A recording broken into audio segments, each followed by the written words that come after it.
Hi, I'm Dr. Michelle Torres, 33, an oncologist, and I just ruined a charity event.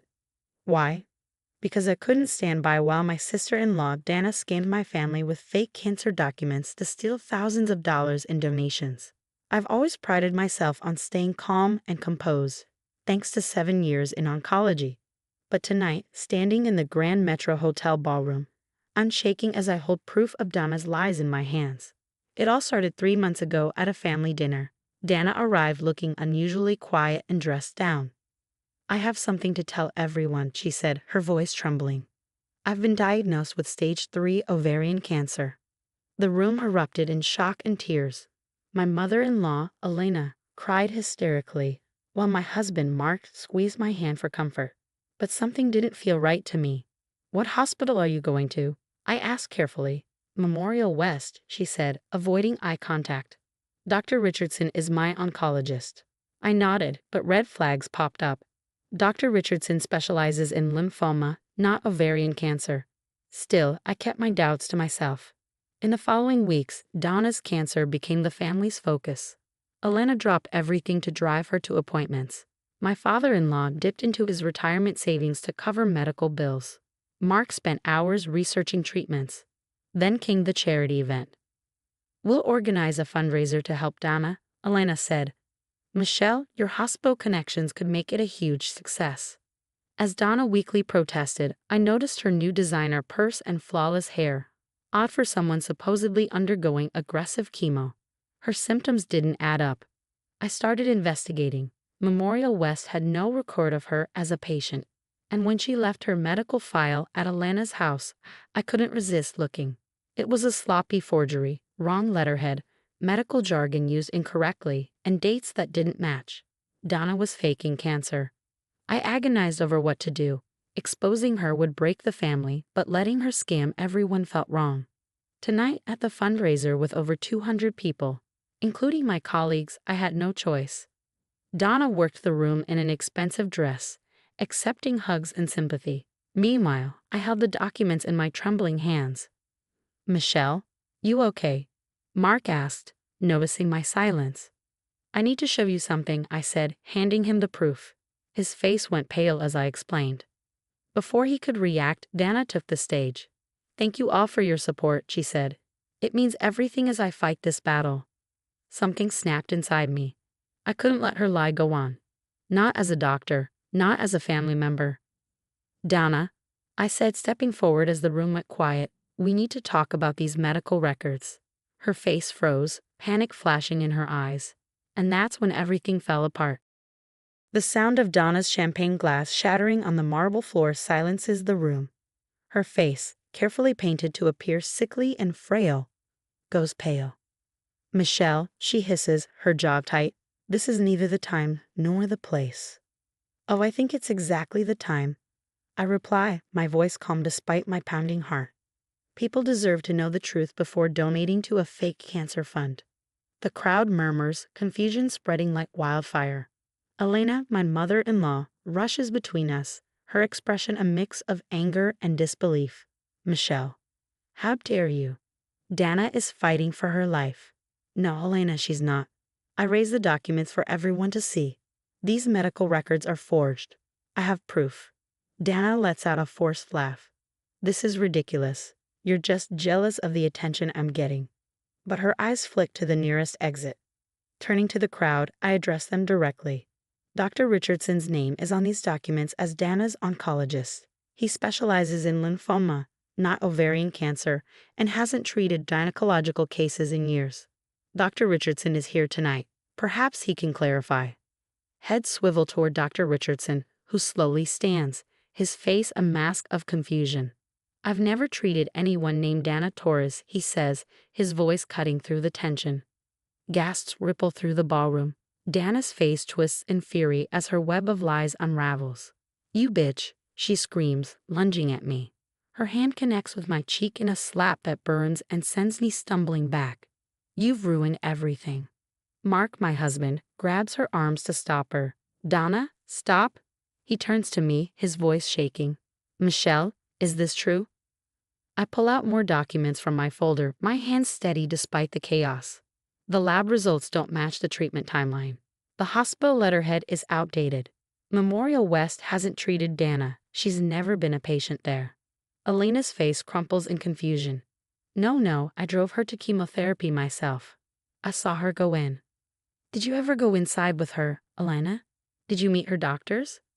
Elena's eyes widen as realization hits. She turns to Dana, her voice trembling. Dana, tell me this isn't true. Dana's mask shatters. You don't understand. She cries, tears streaming down her face. I've been a failure my whole life. Perfect Michelle, the doctor. Well, I can't even keep a retail job. Everyone always looks down on me.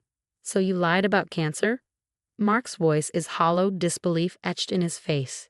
You let mom and dad spend their retirement savings. You took money from strangers, from people who trusted you. I was going to pay it back, Dana sobs. Once I raised enough money. From people who thought you were dying?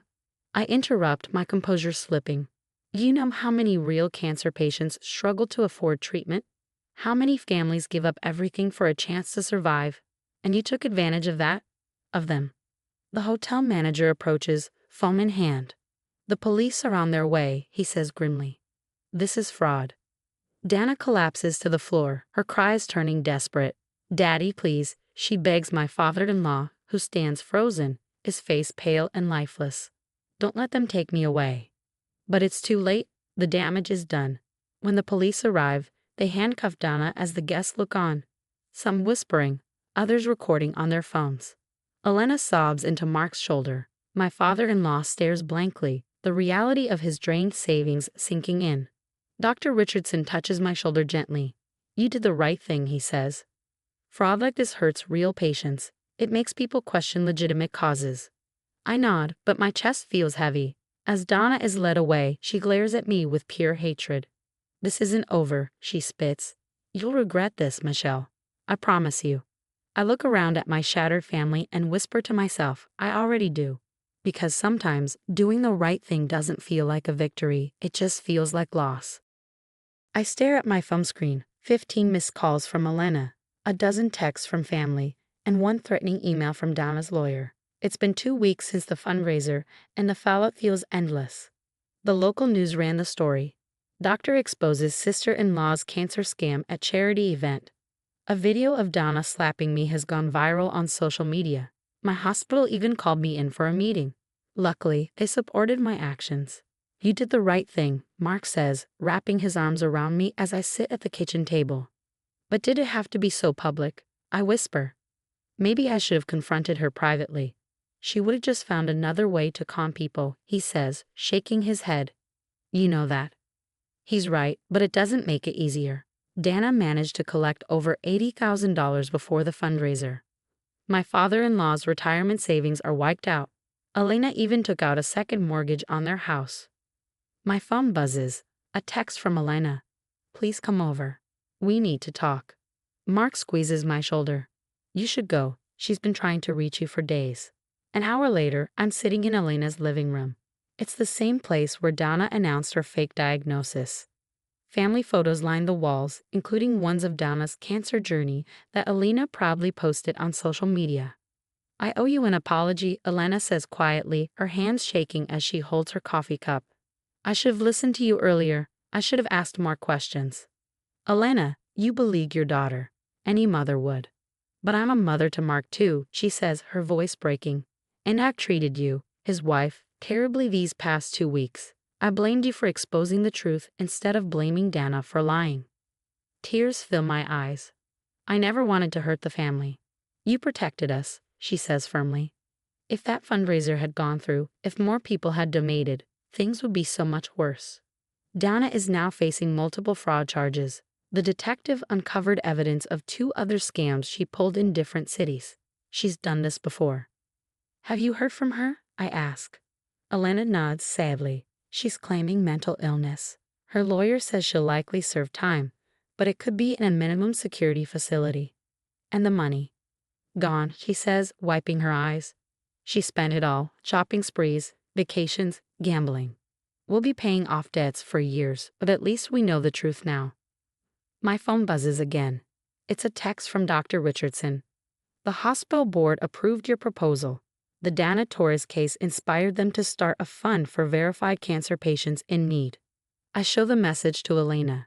For the first time in weeks, she smiles. "You turned something terrible into something good," she says, reaching for my hand. That's what family does. That night, as Mark and I get ready for bed, he asks, "Any regrets?" I think about Dana's threats, the family tension, and the media frenzy. Then I think about Elena's forgiveness, the new hospital fund, and the truth finally coming out. No, I say honestly. Sometimes the right thing hurts, but it's still right. He kisses my forehead. "That's why I love you. You always fight for what's right, no matter the cost." As I drift to sleep, I realize Dana's lies tore through our family like a storm. But the foundation is still standing. It's different now, damaged, but stronger where it's been rebuilt. Sometimes it takes a storm to remind you what's worth saving. My phone lights up with one last text from Elena. "Family dinner this Sunday. No drama this time, I promise." I smile and type back, "I'll be there." Because that's the thing about real family. It weathers the storms, faces the truth, and always finds its way back home.